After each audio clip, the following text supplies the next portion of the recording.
ഭയഭക്തി കൽബിൽ എപ്പോഴും വേണ്ടുന്നതാ. റബ്ബിന് കീഴ്പ്പെടൽ പിന്നിതിൽ നിന്നുള്ളതാ. നെഞ്ചിന് ചൂണ്ടിക്കൊണ്ട് തഖ്വാ ഹാഹുന എന്നും പറഞ്ഞിട്ടുള്ളതാണ് നബിയുന. റിപ്പോർട്ട് ചെയ്തവരാണ് അബൂ ഹുറൈറ. ഇതുപോലെ മുസ്ലിമിലുള്ളതാണ് റിവായ. തഖ്വയുടെ സിഹ്ഹത്ത് ആഗ്രഹിച്ചാൽ ഏവനും ദോഷം ഉപേക്ഷിക്കേണ്ടതാണവ മുഴുവനും. തഖ്വ നിരന്തരമാക്കി വന്നാൽ പിന്നെ ദുനിയാവിനെ പിരിയാൻ കൊതിക്കും പൊന്നേ. ഇതുപോലെ നസ്റാബാദി പറയുന്നുണ്ട്. അതിനുള്ള തെളിവൻ ആമിലും കിടപ്പുണ്ട്. സ്വർഗം പടച്ചിട്ടുണ്ട് റബ്ബെന്നറിയണേ. അതിനുള്ളതെല്ലാലാണ് നബി എന്നോർക്കണേ. വില നൽകണം എന്നുള്ളതാ പിന്നുള്ളത്. കെലിമത്ത് തൗഹീദാണ് ആദ്യം വേണ്ടത്. മാലും കൊടുത്തത് വാങ്ങുവാൻ നീ തുനിയണം.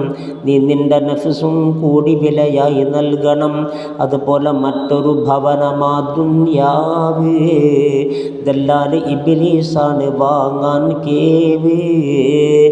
ദീനാറ് ദിർഹവുമല്ല വിലയതിനുള്ളതും. കൈവെടിയണം ദീനിൻ്റെ നിയമം സകലതും. സുബ്ഹാന റബ്ബി ഇതിന് നല്ല ഉത്സാഹമാ. തിക്കും തിരക്കും തന്നെ വാങ്ങാൻ ദാഹമാ. സ്വർഗം പടച്ചതിൽ പിന്നെ റബ്ബൊരു ദിവസമിൽ ജിബ്രീലിനാജ്ഞ കൊടുത്തു നോക്കാൻ ചെന്നതിൽ. അതിലുള്ള ശ്രേഷ്ഠത പദവി കണ്ട് മടങ്ങലായി. റബ്ബോട് വന്ന് പറഞ്ഞു സത്യം ചെയ്തതായി. ഇതിലുള്ള അവസ്ഥകൾ കേട്ടറിഞ്ഞാൽ തന്നെ കടക്കാതിരിക്കുകയില്ലതിൽ അവൻ പിന്നെ. നഫ്സിനനിഷ്ടപ്പെട്ട പലതും കൊണ്ടതും പൊതിഞ്ഞിട്ടു കൽപ്പന പോകുവാൻ രണ്ടാമതും. മടങ്ങിക്കഴിഞ്ഞതിൽ പിന്നെ ജിബ്രീൽ വന്ന് പറയുന്നു സത്യം ചെയ്തു റബ്ബോടന്ന്. ആരും ഇതിൽ കടക്കാതിരിക്കും എന്ന് ഭയപ്പെട്ട് പോകുന്നുണ്ടു ഞാൻ തന്നിന്ന്.